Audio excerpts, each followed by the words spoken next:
Jadi yang perlu kita perhatikan dalam membaca ayat ini yaitu pada nun sukun bertemu dengan shin, yaitu dibaca ikhfa ausad, wa min syarri. Nah, kemudian hasidin idza din idza, nah ini dibaca idhar halki.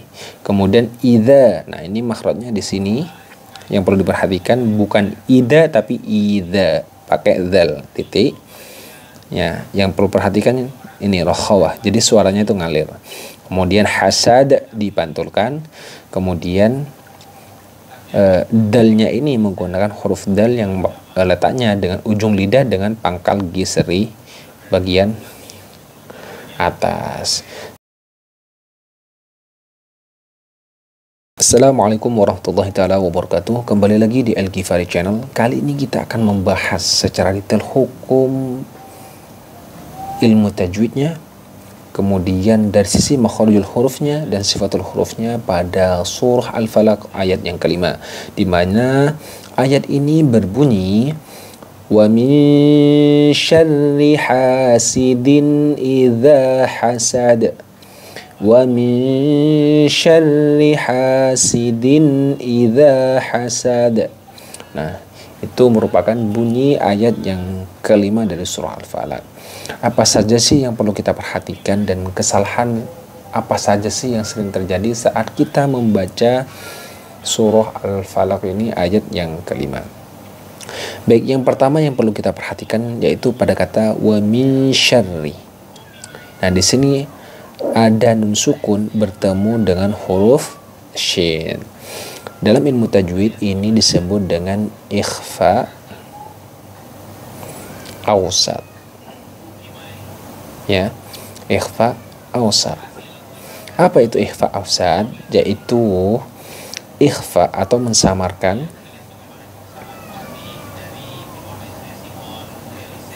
bunyi nun sukun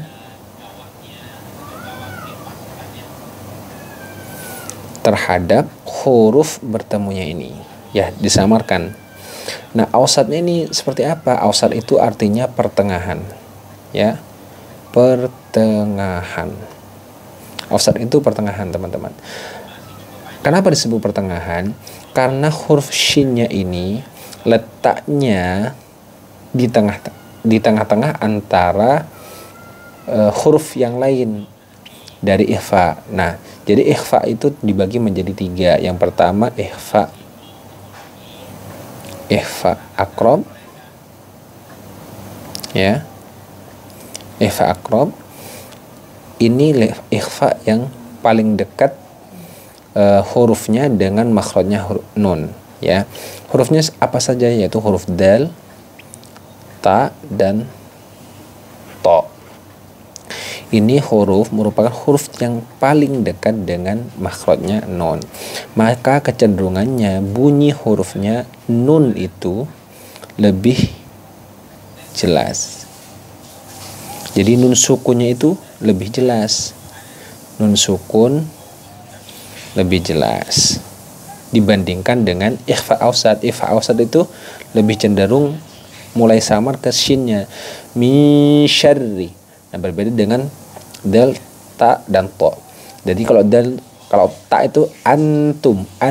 Jadi nun sukunnya itu lebih jelas dibandingkan dengan yang ausad.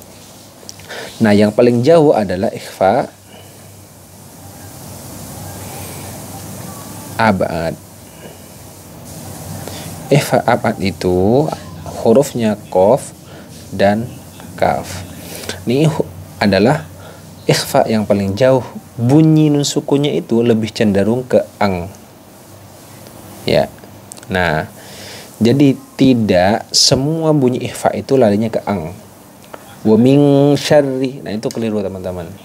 Ya, itu keliru. Jadi wa min syarri. Nah, seperti itu. Jadi tidak semua bacaan ikhfa itu harus bunyi ang. Yang bunyi ang adalah qaf dan kaf saja, ya. Qaf dan kaf saja, seperti itu. Kemudian selanjutnya yang perlu kita perhatikan yang kedua yaitu hasidin idza. Nah, di sini terdapat hukum bacaan idhar halqi. Ya, terdapat bacaan idhar halqi. Mengapa demikian? Karena ada tanwin bertemu dengan huruf alif. Ya, ada tanwin bertemu dengan huruf alif. Nah, idhar itu apa saja sih hurufnya? Yaitu hamzah, ha, ain, ha, ghain, kha. Nah, ini sudah saya bedakan per masing-masing makhrajnya. Jadi semua makhrajnya idhar itu letaknya pada al-halqi, yaitu tenggorokan. Jadi huruf idhar letaknya pada tenggorokan. Nah, ini hamzah ha ini masuk kategori makhrajnya makhraj di aqsal. Aqsal halqi. Ini wastul halqi. Yang ini adnal halqi. Ini bagian pangkal. Ini bagian tengah tenggorokan, ini bagian ujung tenggorokan. Nah, seperti itu teman-teman. Nah, mengapa idhar di sini idhar disebut dengan idhar halqi? Karena semua hurufnya adalah termasuk dalam kategori al-hal. Nah, seperti ini. Kategorinya makhrajnya di tenggorokan. Nah, bagaimana cara mengucapkan atau melafalkan hukum idhar halqi ini?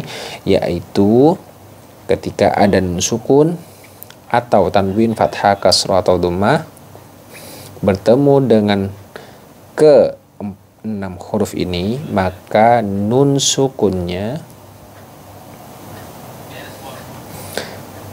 dibaca jelas. Oke, nun sukunnya dibaca jelas. Nah, seperti itu teman-teman. Jadi hasidin idza, nah tidak boleh tahan. Hasidin idza, nah itu kurang tepat. Jadi harus dibaca jelas. Hasidin idza, nah seperti itu. Kemudian selanjutnya yaitu pada kata idza. Idza di sini kekeliruan yang sering terjadi yaitu mengucapkan dengan ida tanpa ada titiknya. Nah, ini keliru ya. Itu keliru. Jadi tidak boleh mengucapkan dengan ida tapi idza. Nah, makhrajnya dzal ini teman-teman letaknya pada ujung lidah ya, bertemu dengan ujung gigi seri atas. Idza. Nah, seperti itu.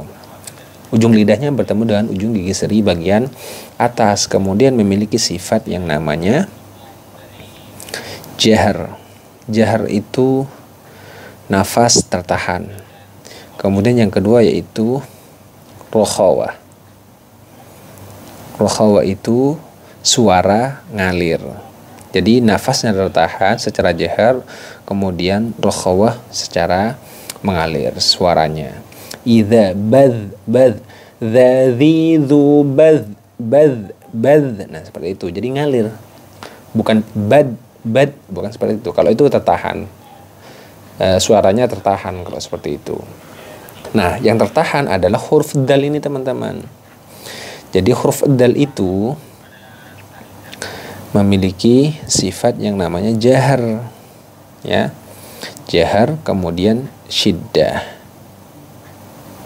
Ya, kemudian syiddah.